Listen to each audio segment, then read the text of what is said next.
This is my whole problem with the Me Too movement. I mean, I'm pro Me Too movement, but the whole idea that everybody's narrative became that all of these men forced sex on us and put us in a position where we allowed ourselves to get raped is sure a narrative that's massive for so many women. But I also think there's a narrative with so many women where it's like men have become so weak and abhorrent to women that, I mean, I talk about this in my hour where I'm like, sometimes as a woman, when you're dealing with a man with a very fragile existence and they're pouring out to you, they're trauma bonding with you, they're letting you know that you're the only one who listens, there is an abuse of women's empathy that cracks in and makes us be like, okay, I'll fuck you even though I don't want to, and then later we're like, that wasn't okay. But it does take away our agency to keep saying these men forced sex on us, when so many of us are like, it wasn't forced. He actively knew I didn't want to fuck him and manipulated me into it by being a bitch. Yeah. And it takes away any of the stuff with men where it's like, they were such a bitch cuck that I had to fuck them. It can't play into the narrative. They don't like women saying that men are bitch cucks. Yeah, definitely not. And I think and you've seen men get raped in that same way. You probably have guy friends where a woman wore them down. Yeah. Right? Yeah. But we can't say that. I just think with stuff like that, it's like, when things are so binary between victim or villain or things like that, victim or villain, it's such those poles are so, it's so binary. And I think real life and real things exist in undulating shades of gray. But women cannot undulate. That's the problem with being a female comedian, which she is my favorite Bachelorette, but I always forget her name. She's the best, Gabby. Gabby. She is the best one. Of course. But does she ever do something that has you snap at her and be like, you're embarrassing She's late me? a lot. No. But she's a debutante. You have no excuse. What's a debutante? What did it take for you to put this together? It's not about the clothes. It's about the stove. It's about the checking of the stove. I get stuck at the stove. Right? Robbie. She has to make an entrance, right? People like you and me, we're not making an entrance. We're there. I don't know. Bachelorette being late is way worse than comedian being late. No. When she shows up at a party, it's like, well, my God, you look beautiful. Well, all is forgotten. All is forgotten. Yeah, but we're supposed to roll in like a tumbleweed full of hair clips. You know what I mean? This dog. The dog loves me. She does love you. No, I don't want that. I don't want that. My face is dry as can be as already. I don't even licking look at it. This. Loves me. Oh my God, you're really getting it. Animals love me. They feel my soul. Do you like animals? No, not really. Oh, she wants to play with you. This is huge. Okay, that's it. Sit. That is it. Sit. Come. That is it. Come. That is it. We run amok. She runs. Oh, wow, she likes this. My sister used to always say with the late, my sister used to say, so my sister is even... It's not only that we're on time, we're early, and my sister's like an hour early. If one of my sisters and I used to say that, her older sister, Chaya says she's going to be over at 4, she's coming at 2, she's coming out after lunch. She would be so worried, my little sister, who's not as on time, or what we would consider. I consider on time late. Okay. To me, on time is 15 minutes early. Wow. You go to the bathroom, you get your coffee, you have some decorum in your life. Wow, you take your coat off, you put your scarf away, you take a seat. Man, I hate. I have this dread about being places early and sitting there and waiting and feeling like a loser. I sit. I look at you. I don't care. I know. Just that's my thing. I have this thing where I'm like, I'm going to be there early. It's not going to be. I open. am first one in, first one out often. Sometimes last one out. What time I don't do you care. go to bed? Well, it really depends. You know that with us, with stand up and different things. What's the latest? 1 or 2. Yeah, I'm going to bed at 4 every night. Really? Yeah, totally. I'm working till 2 a.m. Doing what? You look weathered. I am quite weathered. Wait, you look like you could sleep. Oh yeah, I'm so tired all the time. Like what a night's sleep could do for you. It would take. I know. Years off my face. Years. I know. Look at my eyes. You gotta do it. Yeah. You're low key pretty. There's no reason to deprive yourself of a beauty sleep. Yeah, but my sister used to say, when she came, if I was late, which again to her is probably not, is if I'm not 15 minutes early, she would be like, would you be late if the queen, she used to say this, if the queen invited you for dinner, would you be late? And it's like, no. And it's like, well, you don't even know the queen. I'm your sister. You're flesh and blood. Oh, wow. Right? Fuck the queen. I'm your sister.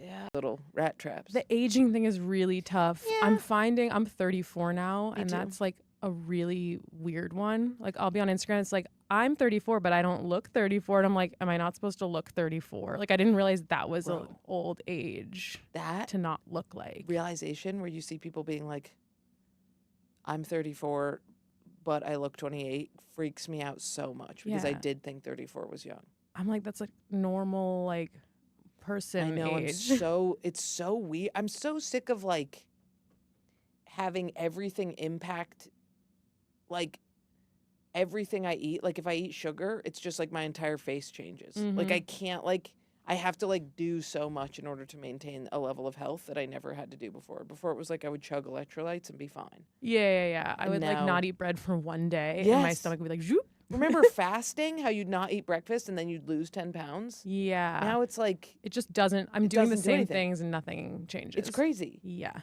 And the other thing that was freaking me out was in the summer, I was in Prospect Park by where I live. And I was like surrounded in these like 20-year-olds. And I was like, whoa, I used to be these like sangria drinking 20-year-olds. And now I'm like this slightly angry woman marching her dog through with a. But do you feel like one of them? Not at all. I hate them and I want to kill them with an Uzi. Do you feel like you're their age though? Because I still feel when I encounter even sometimes high schoolers, I'll just be like, oh, like my peers, if and I then see, I'm like, like, wait, Sometimes I see like a 25-year-old like kid on a skateboard and I'm like, that's my boyfriend. right, And I'm right. like, no. Or if casting, they're like, you should play like the mom who works at who's like a professor or something. You're I'm like, like, the well, mom? I'm obviously the daughter. Right, what? What are you talking about? It's so scary. But I think the thing Yeah. that's scary about it, especially, is I watch men age and I'm like, that's all I want. If I was a man, I would have so much fun aging. It'd be so fun. You just get hotter, you get Yeah. cooler, you turn into a cowboy. It's like my mom is doing a good job, but she's like a lesbian. Like being a heterosexual woman and aging, you're just like I see it. Like I see myself being like, should I be getting the Botox? Should I be Yeah. ironing out all the shit? And I think the only way for me to do it is to actually just age like a man. I have to just go the cowboy route. I think I'm gonna. And I think it'd be very fun to be a guy. I think it'd be fun to be the person penetrating and not getting penetrated during sex, just for the sheer humiliation of it all. Yeah. And yeah,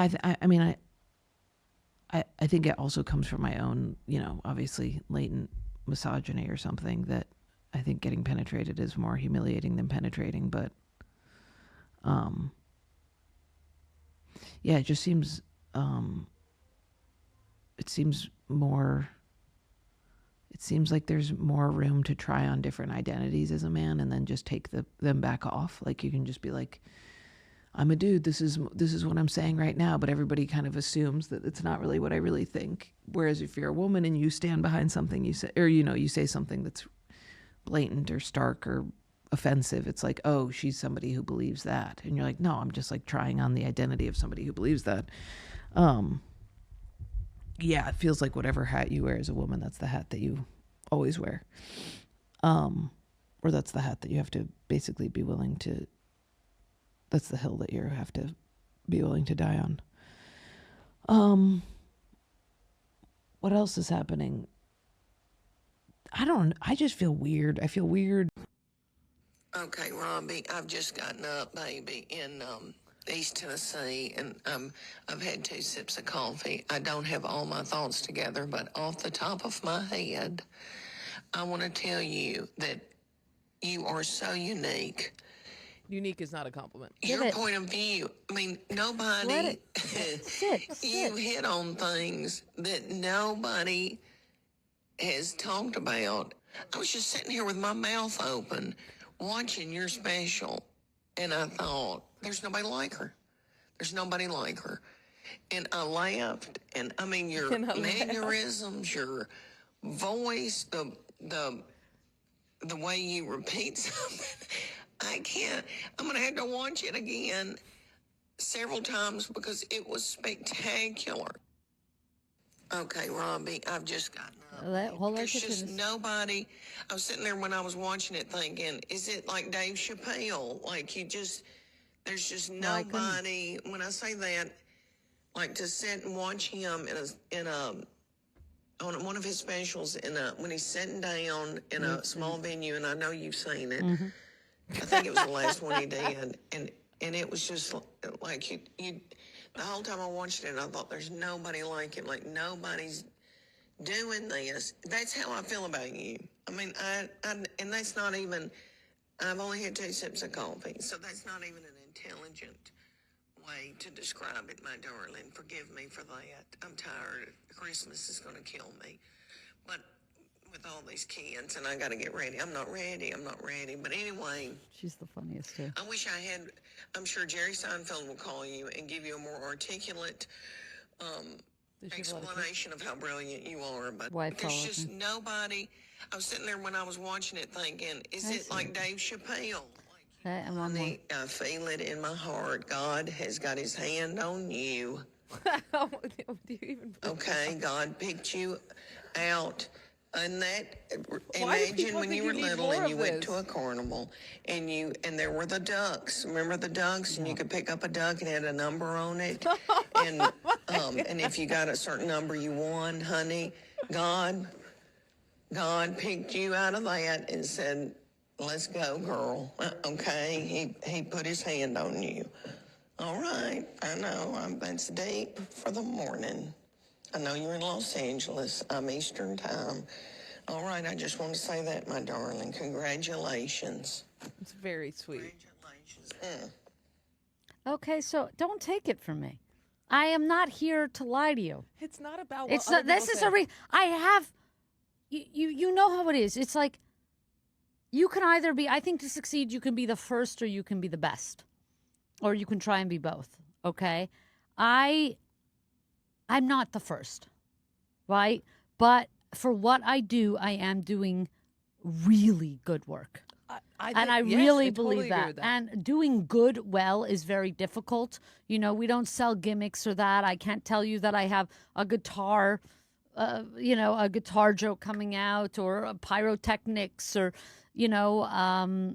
it's just good. You're close to doing pyrotechnics. I could fuck with some pyrotechnics. Yeah, I could you're fuck close. with some You're close to pyrotechnics. having Now the that you mention boxing it, hood and coming out like. yeah. So I'm just I think when you grow up without a lot of material stuff and really, in fact, are deprived of that, like solo, like that, it's like highlighted that you have nothing. As a kid, I felt I had nothing.